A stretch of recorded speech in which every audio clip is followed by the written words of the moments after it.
저희 채널에 처음 오셨다면 꼭 좋아요와 구독 부탁드립니다. 그래야 새 영상이 올라올 때 바로 보실 수 있습니다.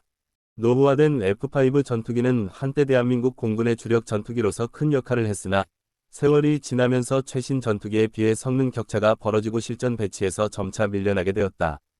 단순히 퇴역시켜 폐기하기보다는 여전히 사용 가능한 기체를 새로운 방식으로 활용하기 위한 방안이 모색되었고, 그 결과 일부 기체가 무인 표적기인 QF5로 개조되었다.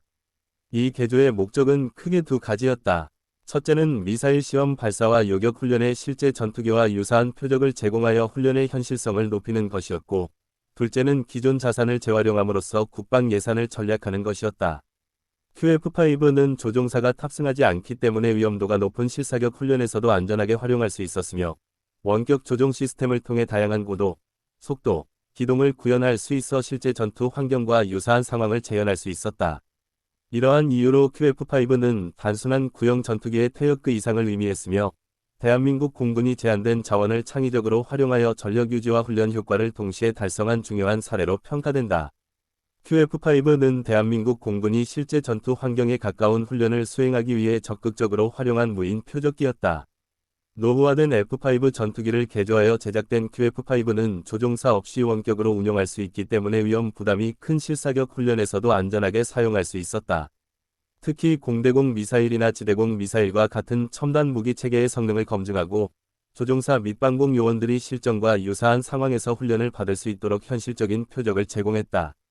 예를 들어 QF5는 고속 기동이나 회피 기동을 재현할 수 있어 미사일 요격 훈련 시 표적기의 움직임이 실제적 전투기와 크게 다르지 않았다. 이를 통해 신형 무기의 명중률, 추적 성능, 교전 절차 등을 점검할 수 있었으며, 훈련에 참여한 병력들은 실전 대응 능력을 한층 더 높일 수 있었다. 또한 QF5는 반복적인 실험과 평가 과정에서도 활용되어 무기 개발 단계에서 중요한 데이터를 제공하였다. 이러한 점에서 QF5는 단순한 구형 전투기의 재활용이 아니라 한국군의 훈련 체계와 무기 성능 향상에 실질적으로 기여한 중요한 플랫폼으로 자리매김했다. QF5의 가장 큰 장점 중 하나는 비용 절감 효과였다. 기존의 실사격 훈련이나 무기 성능 시험을 위해서는 실제 전투기를 투입하거나 별도의 표적기를 새로 개발해야 했는데, 이는 막대한 예산 소모와 조종사 안전 문제를 동시에 안고 있었다. 그러나 노후화된 F5 전투기를 무인 표적기로 개조하여 활용함으로써 이러한 부담을 크게 줄일 수 있었다. 조종사가 탑승하지 않기 때문에 고위험 상황에서도 인명피해 우려가 없었으며, 이를 통해 훈련의 강도를 더욱 높일 수 있었다.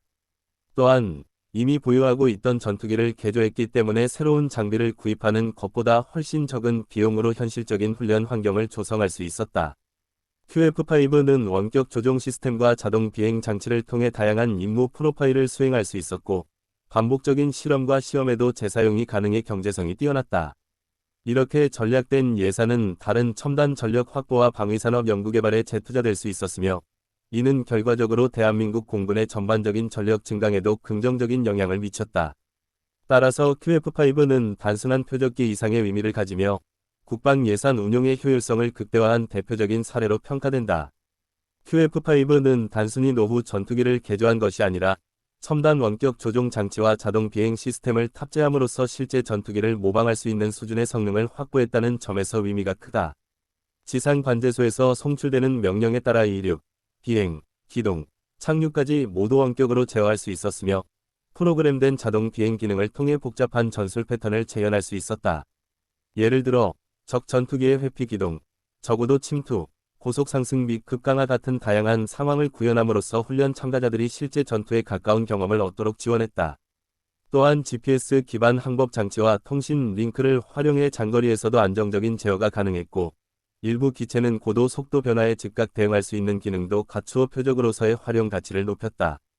이러한 기술적 특징 덕분에 QF5는 단순한 표적이 아닌 가상 적기 역할을 수행할 수 있었으며, 한국 공군은 이를 통해 신형 무기 체계의 타격 능력과 요격 절차를 보다 현실적으로 시험할 수 있었다.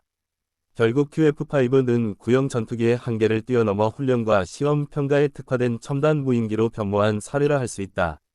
QF5 프로그램은 그 자체로 의미 있는 시도였지만 실제 운용 규모는 제한적이었다. 대한민국 공군이 보유하던 모든 F5 전투기를 무인 표적기로 개조한 것은 아니었고, 일부 기체만 선별적으로 개조하여 소규모로 활용하였다. 이는 예산 문제와 기술적 한계, 그리고 장기적인 유지 보수의 어려움 때문이었다.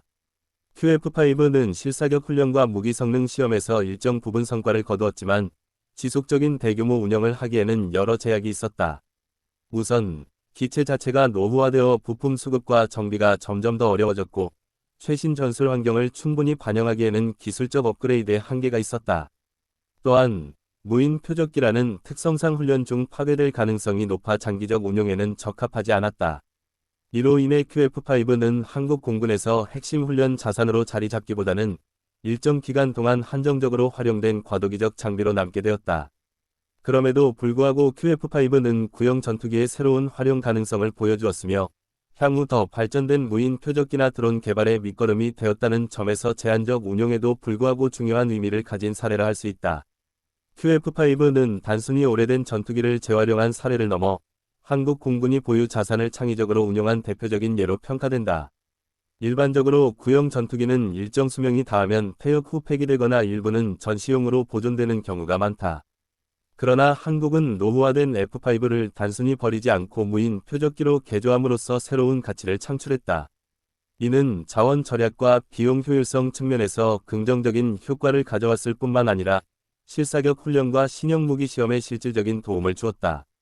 특히 QF5는 전투기 훈련의 현실성을 크게 향상시켜 조종사와 방공 요원들이 실전과 같은 환경에서 경험을 쌓을 수 있도록 지원했다.